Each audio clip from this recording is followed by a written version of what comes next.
જય માતાજી, જય મહાદેવ, હર હર મહાદેવ. કેમ છો બધા? આઈ હોપ કે બધા મજામાં છો. મારા વાલા આજના મારા વિડીયોમાં તમારા બધાનું હાર્દિક સ્વાગત છે. મહાદેવ બધાને ખુશ રાખે.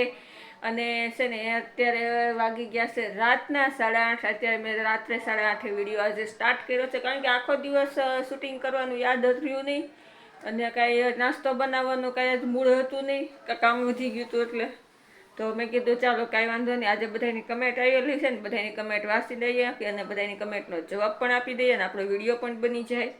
એટલા માટે આજે છે ને તમારા સવાલોનો જવાબ દેવા આવેલા છીએ. તો હાલો, હું બેન હવે શૂટિંગ કરશે અને હું બધાની કમેન્ટ વાંચતી જાઉં ને જવાબ દેતી જાઉં અને તમારા સવાલોનો હું જવાબ આપું ને એ પહેલાં છે ને એ મારા ફ્લિપકાર્ટમાંથી એક પાર્સલ આવેલું છે, તો એ આપણે અનબોક્સિંગ કરીને જોઈએ કે અંદરથી શું નીકળે છે. કારણ કે મેં છે ને ત્રણ વસ્તુ મૂકી હતી ને, 3 વસ્તુ ઓર્ડર કરી હતી, એમાંથી આજે એક જ આવેલું છે, બીજા હજી 2 આવ્યા નથી, પણ જે આવ્યું છે એ આપણે અનબોક્સિંગ કરી નાખીએ. પણ એ જો ફોનમાં રમતો રમતો અનબોક્સિંગ કરશે. હાલો ભાઈ, અનબોક્સિંગ કરો તો.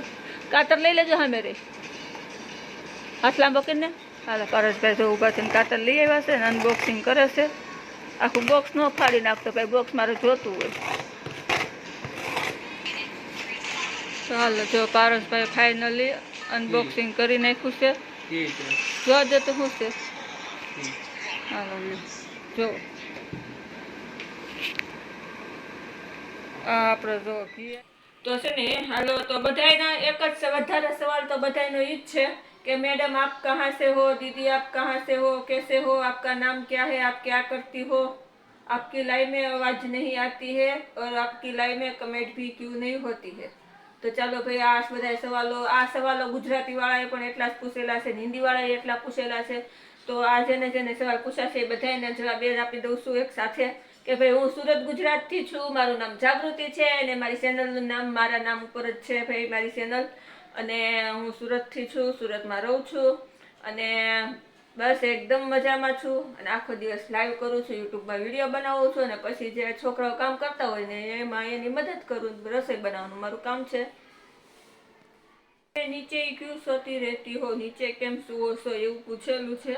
તો ભાઈ નીચે સુવામાં એવું છે કે મારી લાદી છે વ્હાઈટ કલર જેવી છે, દિવાલ વ્હાઈટ જેવી છે, બધાને ગ્લોપ એ વ્હાઈટ હોય અને છે ને ગ્લોપ થોડોક બેડરૂમમાં નાનો છે ને બેડરૂમ થોડોક મોટો છે, તો છે ને પ્રકાશના કારણે તમને રિઝલ્ટ સરખું આવે નહીં. અમારી પાસે આઈફોન તો હોય નહીં, હાવ સાદા ફોન હોય એટલે નીચે હુવાથી મને એમ થાય કે વધારે વ્યૂ આવશે એટલે નીચે હુઈ રહી. શું બનાવો છો? તો કાલે લાઈવમાં તમે પૂછ્યું હશે ને શું બનાવો છો, તો એ ભાઈ અમે તોરણ બનાવવા બેન લઈ આવી હતી. તોરણ આવે ક્યારેક તો બેન તોરણ બનાવે ને તો હું ક્યારેક મારું લાઈવ પતે વિડીયો પતે એટલે હું એને તોરણ બનાવવા જાઉં. તો કાલે હું તોરણ બનાવતી હતી. લાઈવ કમેન્ટ કોની લખેલી છે ને આઈડી નામ શું છે? રમેશભાઈ પવાર. હા, જય ભોલેનાથ, ઓમ નમઃ શિવાય, ઓમ નમઃ શિવાય, જય ભોલેનાથ, જગત ઓર બાબા જી ઓમ નમઃ શિવાય. બોલો, આવી રીતે એને કમેન્ટ લખી છે તો કઈ વાંધો નહીં ભાઈ. જય ભોલેનાથ, ઓમ નમઃ શિવાય, ઓમ નમઃ શિવાય. મહાદેવ તમને ખુશ રાખે મારા વાલા. એક દિવસ તો જમવા બોલાવો એવું કોઈ કમેન્ટ લખી છે, નામ વાંચીને કહું તમને. મનીષભાઈએ. તો ભાઈ રોજે હું મારા બધા વિડીયોમાં એવું કહેતી હોઉં છું હાલો જમવા, લાઈવમાં જમતી હોઉં તો કહું છું હાલો જમવા મારા વાલા. તો કાંઈ વાંધો નહીં, પોસિબલ હોય તો જમવા આવી જાજો. બાકી તમે ક્યાંથી અમને જોતા હોય અમને તો ખબર ન હોય, પણ આવી જાજો જમવા. બસ કહી દીધું આજે. એકલા રોજ જમો છો? એકલા કાંઈ નથી જમતા, છોકરાઓ તો સાથે બેઠી હોય, છોકરાઓ હારે જમતી હોવ તો યાદ કરો. તો ભાઈ જેટલા મારા યુટ્યુબ સબસ્ક્રાઈબર છે, જેટલા ફોલોવર છે, મારી જેટલી ફેમિલી છે બધાને હું યાદ કરીને જ રસોઈ બનાવવા જાઉં છું, બધાને યાદ કરીને જ જમું છું. જાગૃતિ બેન અમારો ભાણું શું કરે છે? એવું કોણ છે? પારસ. હા ભાઈ, હા પણ કમેન્ટ નામ શું છે? કમેન્ટ લખી છે જાગૃતિ બેન અમારો ભાણો શું કરે છે? મજામાં છે ને? હા ભાઈ, તમારો ભાણો એકદમ મજામાં છે ને તમારો ભાણો હવે મોટો થઈ ગયો છે, નોકરીએ જવા મળ્યો છે. અને બાલુભાઈએ કમેન્ટ લખી છે આપકે પૂરે પરિવાર કો હમારા બેંક પરિવાર તરફ से શુભેચ્છા. ઓકે, સરસ, થેન્ક યુ બાલુભાઈ. જય માતાજી, જય મહાદેવ, હર હર મહાદેવ. મહાદેવ આપ તમને પણ બધાને ખુશ રાખે, તમારા પરિવારને ખુશ રાખે. અને બાલુભાઈ લખે છે કે હું તમારા વિડીયો જોઉં છું. ઓકે, સરસ, થેન્ક યુ. છે ને કમેન્ટ આવેલી છે, આ જેને કમેન્ટ લખી છે ને એનું નામ એને ફેક આઈડી થી બનાવેલું છે, એટલે નામ નથી બોલતી, બાકી કમેન્ટ લખવા વાળું કોઈ ઓળખીતું જ હશે. એવું લખે છે કે મેડમ તમારે તો 7 લાખ સબસ્ક્રાઈબર પૂરા થવા આવ્યા છે, તોય તમારે યુટ્યુબમાંથી પગાર સારો આવતો હશે, તો તમારી છોકરી આવું કામ કેમ લાવે છે? તો ભાઈ અત્યારે છે ને છોકરાઓને બધું શીખવાડવું જરૂરી છે, અને એના પગભર એને કરવાય જરૂરી છે. અને યુટ્યુબમાંથી મારે સબસ્ક્રાઈબર ખાલી ઝાઝા થઈ ગયા છે, લાઈવ કરું ને વધારે એટલે, બાકી શોર્ટ વિડીયો ઓછા હાલે છે, અને લાઈવ અને શું કહેવાય વ્લોગ ઓછા હાલે છે, એટલે જેટલા સબસ્ક્રાઈબર દેખાય એટલી ઇન્કમ થતી નથી. અને આ ઇન્કમ એટલી થઈ જાય કે અમારું ઘર આરામથી હાલે છે. અને બેન કામ એટલે લાવે છે કે એનો ટાઈમ પાસ થાય, કંઈક નેટ નવું શીખવા મળે, એને નેટ નવા માણસો હારે વાતોચીતો કરવાનો મોકો મળે, તો એને ખબર પડે સમાજમાં કેમ બધા હારે રહેવું, કેમ બધા હારે વાતચીત કરવી, એટલા માટે એ કામ લાવે છે. અને બીજી વાત કે અમારે 2 મશીન છે, એ કાલના વિડીયોમાં હું તમને બતાવીશ કે પરમ દિવસે બતાવીશ.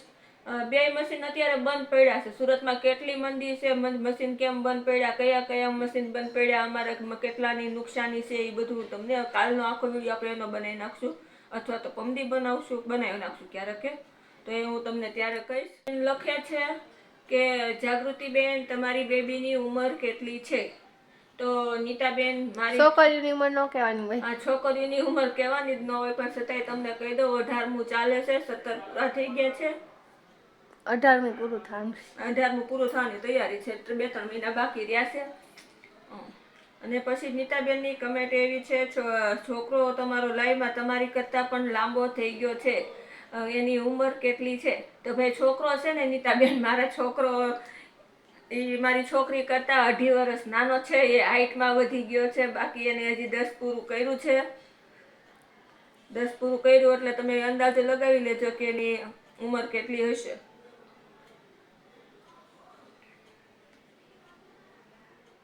અને વૈશાલીબેન પૂછે છે, વડોદરાથી વૈશાલીબેન એવું પૂછે છે કે જાગૃતિબેન તમે રોજ રાત્રે જમવામાં ચા ને ભાખરી કેમ બનાવો છો? તો ભાઈ ચા ને ભાખરી છે ને એ અમારું સ્પેશિયલ છે, અમારી પ્રિય વસ્તુ છે. અમે કદાચ હોટલમાં જમવા ગયા હોય ને તો રાત્રે 12:30 ચા ભાખરી બનાવીને અમે ખાઈએ.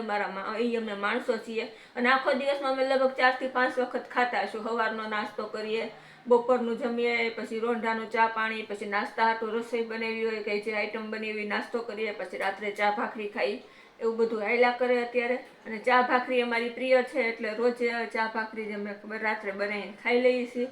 અને બસ હાલો, આજનો વિડીયો અહીંયા સુધી રાખીએ. અને બસ, જય માતાજી, જય મહાદેવ, હર હર મહાદેવ. અહીંયા સુધી વિડીયો જોવા માટે તમારા બધાનો ખૂબ ખૂબ આભાર ને થેન્ક યુ. કાલે ફરી મળીશું નવા વિડીયોમાં નવી વાતો સાથે. ત્યાં સુધી બતાવીશ.